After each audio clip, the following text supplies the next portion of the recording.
ಆರಂಭದಲ್ಲೇ ಹೇಳ್ತಾ ಇದ್ವಲ್ಲ, ಈ ಸಾರಿಗೆ ನೌಕರರು ನಿನ್ನೆ ಮುಷ್ಕರವನ್ನ ಕೈಗೊಂಡ ಬಳಿಕ ಸರ್ಕಾರ ಅಲರ್ಟ್ ಆಯಿತು. ಪ್ರಯಾಣಿಕರಿಗೆ ತೊಂದರೆ ಆಗಬಾರದು ಅನ್ನೋ ನಿಟ್ಟಿನಲ್ಲಿ ಸ್ವತಃ ಖಾಸಗಿ ಅವರಿಗೇನೆ ಸಂಚಾರ ಮಾಡೋದಕ್ಕೆ ಅವಕಾಶ ಮಾಡಿಕೊಟ್ಟಿದ್ರು. ಖಾಸಗಿ ಬಸ್ಗಳಿಗೆ ಪ್ರಯಾಣಿಕರು ಮೊರೆ ಹೋಗೋ ರೀತಿಯಲ್ಲಿ ಸರ್ಕಾರನೇ ಒಂದು ನಿರ್ಧಾರಕ್ಕೆ ಬಂದ್ಬಿಟ್ಟಿತ್ತು.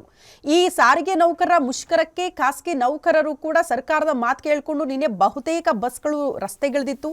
ಆದ್ರೆ ಮುಂದಿನ ದಿನಗಳಲ್ಲಿ ಈ ರೀತಿ ಸಾರಿಗೆ ನೌಕರರು ಮುಷ್ಕರ ಮಾಡಿದ್ರೆ ಇವರೆಲ್ಲ ಸಪೋರ್ಟ್ ಮಾಡೋದು ಡೌಟ್ ಅಂತ ಹೇಳಲಾಗ್ತಾ ಇದೆ. ಕಾರಣ ನಿನ್ನೆ ಬಸ್ಗಳು ರಸ್ತೆಗಿಳಿಯದೆ ಇರೋ ಹಿನ್ನೆಲೆಯಲ್ಲಿ ಸರ್ಕಾರ ಖಾಸಗಿ ಬಸ್ಗಳನ್ನು ಕರೆಸಿತ್ತು. ಆದರೆ ಯಾವಾಗ ನಿಧಾನಕ್ಕೆ KSRTC ಬಸ್ಗಳು ರಸ್ತೆಗಿಳಿದುವೋ ಆಗ ಖಾಸಗಿ ಬಸ್ಗಳನ್ನು ಸರ್ಕಾರ ಬಳಸಿಕೊಳ್ಳಲೇ ಇಲ್ಲ.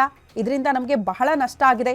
ಅರ್ಧ ದಿನ ಬಸ್ಗಳನ್ನು ಸುಮ್ಮನೆ ನಿಲ್ಲಿಸಿದ್ವಿ. ಇದರಿಂದ ನಮಗೆ ನಿರೀಕ್ಷಿತ ಕಲೆಕ್ಷನ್ ಕೂಡ ಆಗಲಿಲ್ಲ ಅಂತ ಬೇಸರ ಹೊರ ಹಾಕಿದ್ದಾರಂತೆ ಖಾಸಗಿ ಬಸ್ ಮಾಲೀಕರು. ಮುಂದಿನ ದಿನಗಳಲ್ಲಿ ಸಾರಿಗೆ ಮುಷ್ಕರ ನಡೆದುಬಿಟ್ರೆ ಸರ್ಕಾರಕ್ಕೆ ಸಪೋರ್ಟ್ ಮಾಡದಿರಲು ಖಾಸಗಿ ಬಸ್ಗಳ ಮಾಲೀಕರು ನಿರ್ಧಾರ ಮಾಡಿದ್ದಾರೆ ಅಂತ ಹೇಳಲಾಗ್ತಾ ಇದೆ. ನಿನ್ನೆ ಮುಷ್ಕರ ಇದ್ರೂ ಕೂಡ ಅಂದುಕೊಂಡ ಮಟ್ಟಿಗೆ ಆ ಮುಷ್ಕರದ ಬಿಸಿ ಪ್ರಯಾಣಿಕರಿಗೆ ತಟ್ಟಲಿಲ್ಲ. ಅಲ್ಲಿ ಇಲ್ಲಿ ಸಾರಿಗೆ ಬಸ್ಗಳು ಕೂಡ ಓಡಾಡ್ತಾ ಇತ್ತು. ಬೆರಳೆಣಿಕೆಯಷ್ಟು ಬಸ್ಗಳು ಓಡಾಡಿದ್ರು ಕೂಡ ಪ್ರಯಾಣಿಕರು ಅದ್ರ ಮೇಲೆ ಡಿಪೆಂಡ್ ಆಗಿದ್ರು. ಸರ್ಕಾರ ಇಲ್ಲ ಖಾಸಗಿ ಬಸ್ಗಳೇ ಬೇಕು, ಪ್ರಯಾಣಿಕರು ಓಡಾಡೋದಕ್ಕೆ ನಿಮ್ಮ ಬಸ್ಗಳೇ ಬೇಕು ಅಂತ ಹೇಳಿದ್ರು ಕೂಡ ಮಧ್ಯಾಹ್ನದ ತನಕ ಕೂಡ ಬಸ್ಗಳು ನಿಂತಲ್ಲಿ ನಿಂತಿತ್ತು. ನಮಗೆ ಯಾರು ಕೂಡ ಪ್ರಯಾಣಿಕರು ಹತ್ಕೊಳ್ಳಿಲ್ಲ, ನಮಗೆ ಅಪಾರ ಪ್ರಮಾಣದಲ್ಲಿ ನಷ್ಟ ಆಯಿತು ಅಂತ ಖಾಸಗಿ ಬಸ್ ಮಾಲೀಕರು ಆಕ್ರೋಶ ಹೊರಹಾಕಿದ್ದಾರಂತೆ. ಇವತ್ತು ಅವ್ರು ಹೇಳಿದರು, ಏನೋ ಸಾರಿಗೆ ಮುಷ್ಕರ ಐತೆ, ನೌಕರದ್ದು ಮುಷ್ಕರ ಐತೆ, ಏನು ನಾಲ್ಕು ಬೇಡಿಕೆ ಇದೆ ಅಂತ ಹೇಳಿದರು. ಅದರಿಂದ ನಾವು ಗಾಡಿ ಬಿಟ್ಟು ನಾವು ಬಿಟ್ಟ ಮೇಲೆ ಬೆಳಗ್ಗೆ ಬಂದಿದ್ದೀವಿ. ಎಷ್ಟು 12 ಗಂಟೆಗೆ ಇಲ್ಲಿ ಬಂದಿದ್ವಿ. ತಿಂಡಿನೂ ತಿಂದಿಲ್ಲ ಮೇಡಮ್. ಸೀಟ್ ಆಗಿದ್ದೆ ನಮ್ಗೆ 8 ಗಂಟೆಗೆ ಆಗಿದ್ದು.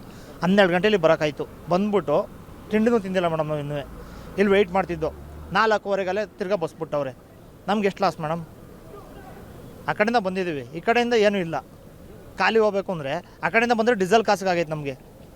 ಈ ಕಡೆಯಿಂದ ಏನು ಮಾಡೋದು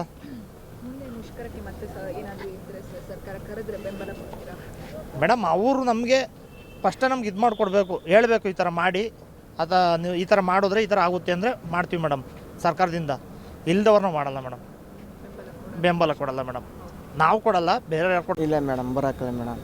ಈ ಥರ ಲಾಸ್ ಮಾಡ್ಕೊಂಡು ಯಾರು ಬರೋಕ್ಕಲ್ಲ ಮೇಡಮ್. ನಾವು ಇರೋದು ಮೇಡಮ್ 1 ಗಾಡಿ 3 ಗಾಡಿ ಇಟ್ಟಿರ್ತೀವಿ ಮೇಡಮ್.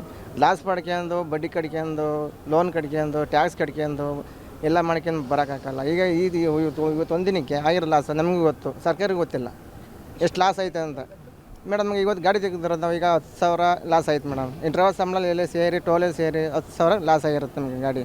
ಬರೀ ಡೀಸೆಲ್ಗೋಸ್ಕರ ಬಂದಿರೋದು. ಈಗ ಈ ಕಡೆಯಿಂದ ಲಾಭ ಆಗುತ್ತಲ್ಲ ಅಂತ ಆ ಕಡೆಯಿಂದ ಈ ಕಡೆಯಿಂದ ಒಬ್ಬ ಅಂತ ತಿಳ್ಕೊಂಡಿದ್ದು.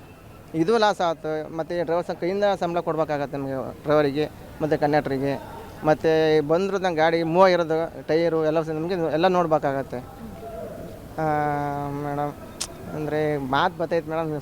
ಲಾಸ್ ಆಯ್ತು ನಮಗೆ. ಎಷ್ಟು ಹೇಳ್ಬೇಕಂದ್ರೆ ಫುಲ್ ಲಾಸ್ ಆಯ್ತು ಮೇಡಮ್. ಇವತ್ತು ಮಿನಿಮಮ್ ಒಂದು 6 ಬಿಟ್ಟಿದ್ರೆ ಹಿಂಗೆ ವರ್ಕೌಟ್ ಆಗೋದು. ಇಲ್ಲಿ ಬೇಡ ಅಂದರೆ ಬೆಳಗ್ಗೆ ಜಾಬ್ ಬಿಟ್ಟಿದ್ರೆ ನಮಗೆ ಹಿಂಗೆ ಬಿಟ್ಟು ಕಡೆಯಿಂದ ಹೋಗೋದೈತೆ ನಾವು ಸೀಡಾಕೆ ಅಂದು. ಈಗ ಸಡನ್ನಾಗಿ ಅವರು ಬಿಟ್ರು. ಈಗ ಇಷ್ಟು 4:15 ಟೈಮಿಗೆ ಬಿಟ್ರು. ಈಗ ನಮ್ಮ ಬಸ್ ನೋಡಿದರೆ 10 ಕೆಂಪು ಬಸ್ ನೋಡ್ತಾರೆ. ಫ್ರೀ ಪಾಸ್ ಅಂತ ಹೇಳ್ತಾರೆ.